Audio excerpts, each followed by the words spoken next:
Hello and welcome everybody to another edition of the Playbook for Performance podcast. I'm your host, Shauna Corden. Today is podcast number 83 and I'm reviewing my experience on 75 Hard. And if you're not familiar with 75 Hard, you're going to learn all about it, but really it is a program that builds mental toughness. So why are we talking about mental toughness when this is a podcast that's all about building better leaders?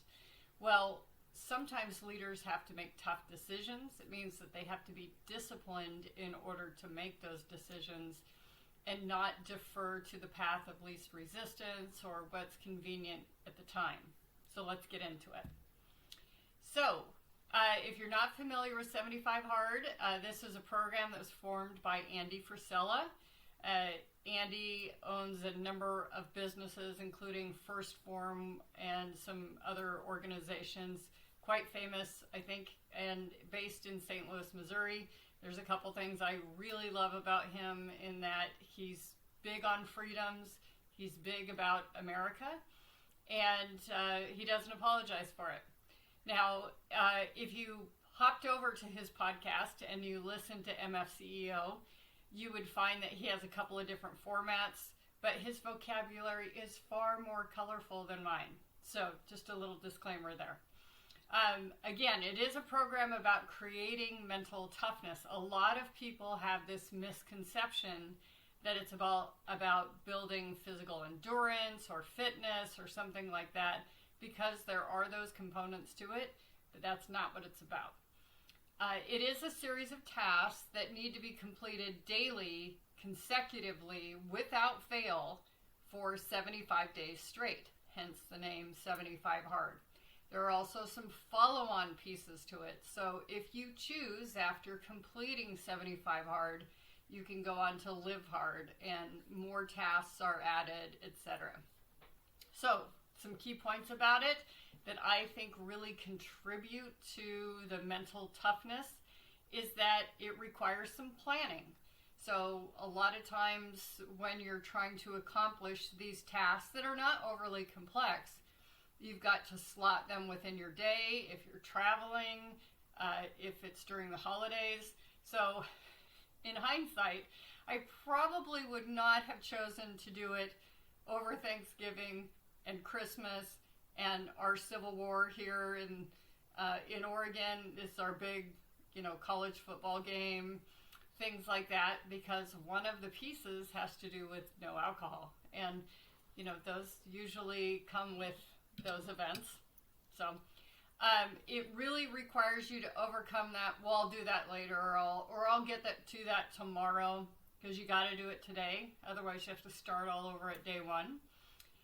It really does kind of take on that Nike just do it attitude. It's like, I got to do it. There were times that I was in bed already and I'm double checking the app to make sure that I've done everything, and I realize I've forgotten to take my progress photo. I got to get out of bed, put on my bathing suit, take the picture, check the box.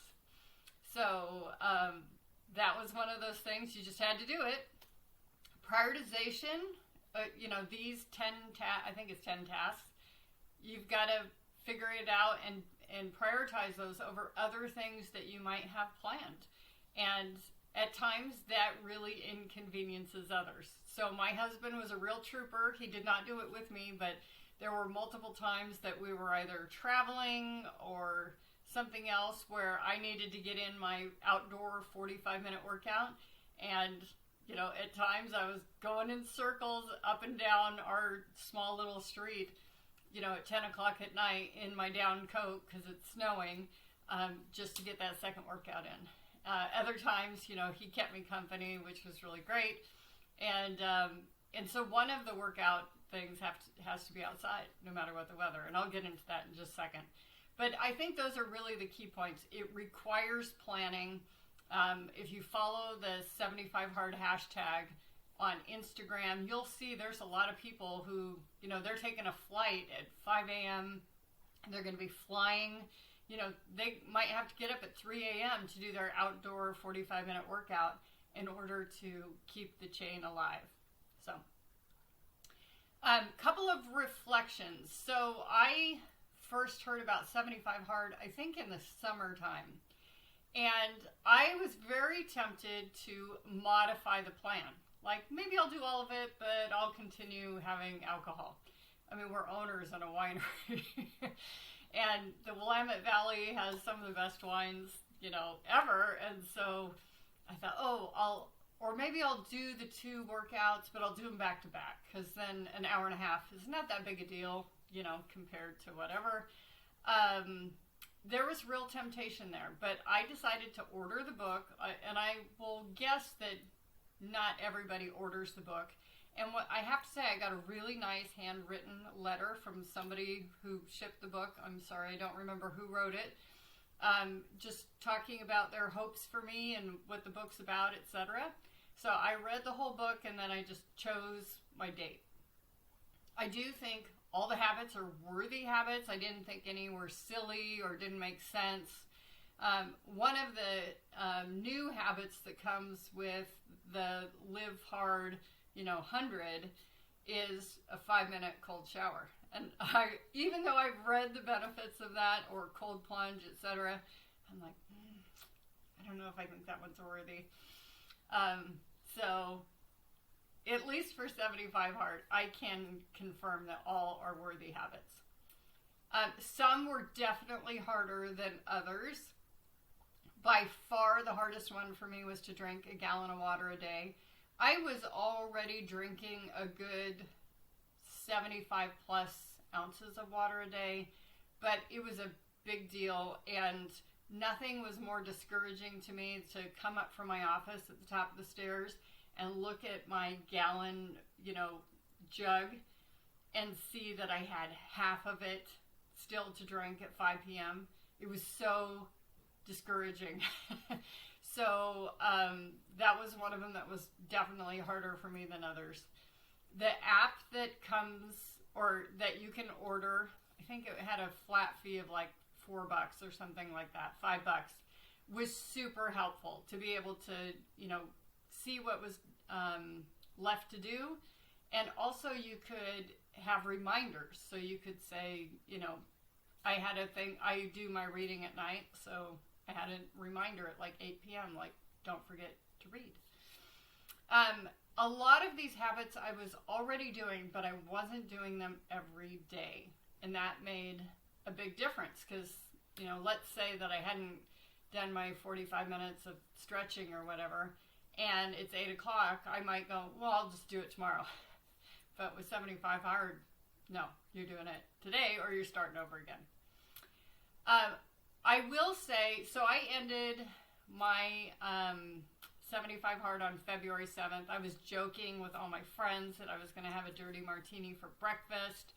And I probably didn't have a drink for another week afterwards.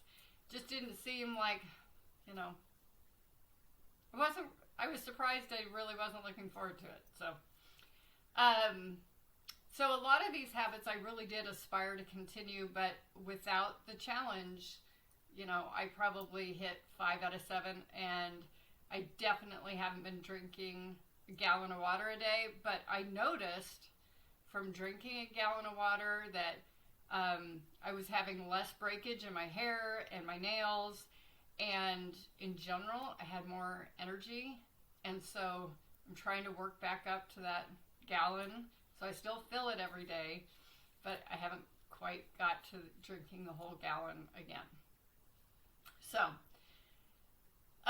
who is this program for? Because you might be wondering, do I want to try 75 Hard? Is it for me? I do think it's good for anyone who wants to build mental toughness. If you need more discipline, if you want a format, something to follow. I wouldn't do it if you're going to modify it, because if you're going to modify it, we call that relativism. You can decide whatever you want, and that's not really 75 Hard. What we know is the data shows us that we build self-esteem by meeting commitments to ourselves, not commitments to others. So if you had to, run a marathon for a high school class, that doesn't really contribute to your self-esteem much. But if you did it for yourself, like you determined that you needed to do it, that's a big deal. So I would say if you are going to do it, make sure you can really commit to it and that you're going to be disciplined enough to possibly displease others in your need to schedule things and make it work. Again, you want to have support, believing eyes. My husband never interfered. That was really great. He was very supportive. And at times he'd go, okay, well, you're probably going to do your 45 minutes here, that kind of thing. So that was really helpful. And that was why I embarked on it. I felt like I could use a boost in my self-esteem, and that's why I did it. So what are the habits? You might be really curious. So 2 45-minute workouts. One of them has to be outside, and they may not be done back to back. So there were a couple times where it was like snowing, and I had the stationary bike on the back deck pedaling at 9 o'clock at night. Those were some of the most amusing ones. And it doesn't matter what they are. You don't have to lift. You don't have to use equipment. It could be walks. They're not particular about that. Myself, I always did my outdoor one as a walk, except the couple times that I biked outside because the weather. And I tried to do some stretching or lifting for my other one, alternating. So you got to do a progress picture. So day one, you take a picture. I highly recommend that you take your day one picture in something that you could show to other people. I got kind of lazy, did it in my unmentionables, and but then after that, I did all my pictures in either workout clothes or bathing suit, and that way you can really see it, and I really did notice a big difference. I also wish I would have done a baseline measures on like weight, measurements, etc. I didn't do that, so I'd recommend if you were going to embark on that, you might want to see more of your gain. So what do I mean by gain and not gap? I've referred to this in the podcast before, where there's a great book out there called The Gap, Not the Gain, or the other way around. I should know it. Sorry, just looking on my shelf to see if I can see it out of the corner of my eye here.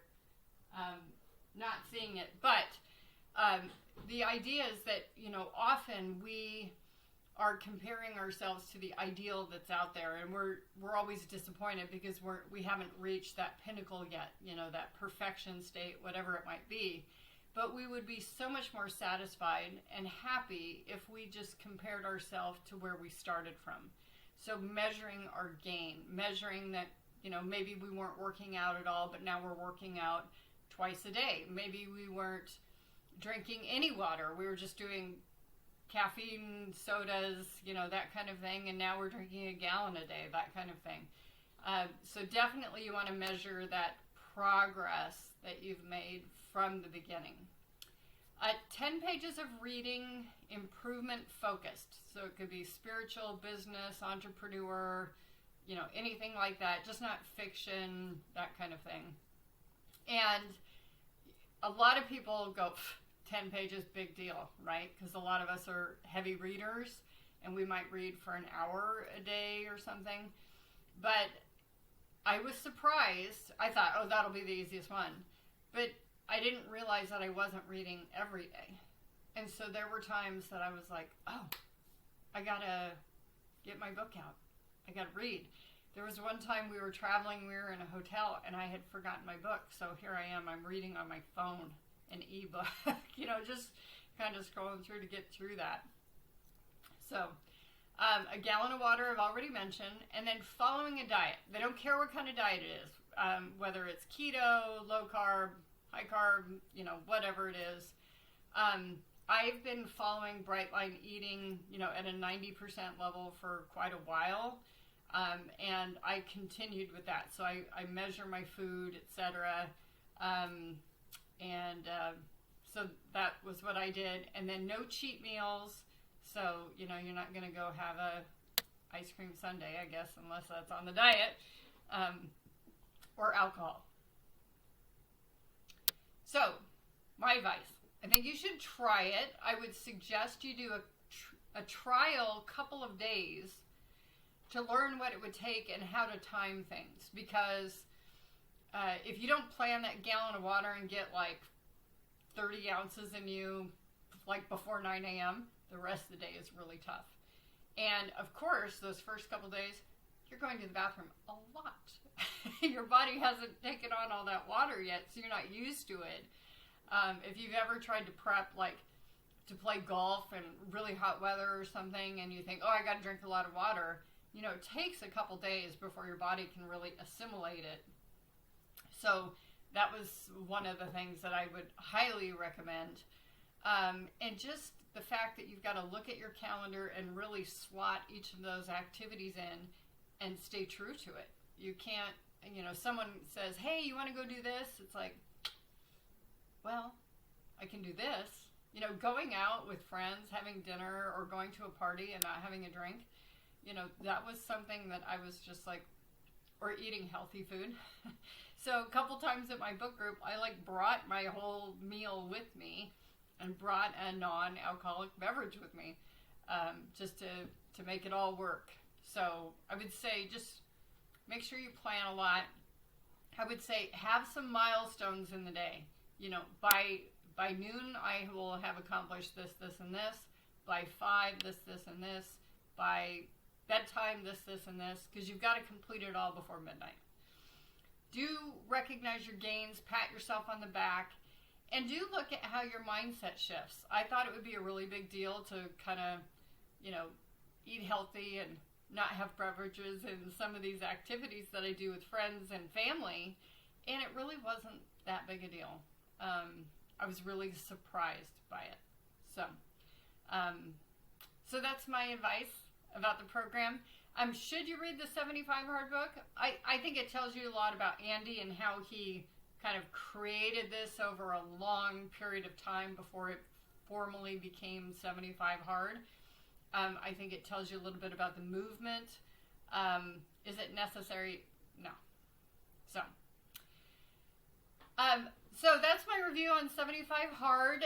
Don't forget to invite your friends to this podcast if you're listening to the podcast. We're also available on YouTube, and on the YouTube version, you get to see my talking head, but you also get to see some bullets, in a slide deck form. So if you like that kind of visual stimulation, you can do that too. But we definitely don't want to outgrow our peers. We want them to grow with us. We want to make our teams, our families, our communities, our country stronger. And so why not grow together? If you're new to Shauna Corden, do you know that we offer leadership coaching? My whole mission is about building better leaders, and especially leaders well-equipped to handle change. And so we know from the data that there are 3 things that really determine the success of a change effort. One is leadership, the second is communication, and the third is the employee-based resilience. And so in this podcast, we try to address all 3 of those. We do workshops in person and virtual, everything from lunch and learn to 2-day workshops. And we really do a lot of consulting and mentoring for people who want to build a coaching culture in their organization. And the definition of that is kind of the opposite of command and control. So if you think of emergency room triage, the leader or the surgeon, whomever it is really barking out like, you hear, you hear, you hear. Everybody has defined duties and they just execute. Same thing with military, etc. And when we talk about a coach approach, we're saying the leader still has the idea, they have the vision, they communicate it, but then we incorporate a lot of the how-to through the ideas and innovations of the employee base. And that's what gets them excited about coming to work each day. So that's why we talk about that, coach on that, consult on that. If you are in the HR community, I will be speaking at SHRM in Las Vegas. I'll be talking about my new book, Meet Me in the Middle.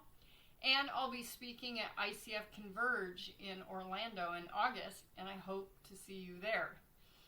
Don't forget to like and subscribe or follow, depending on where you're listening or watching. And if you need help, send us a message at podcast@shaunaCorden.com. Take good care, everybody.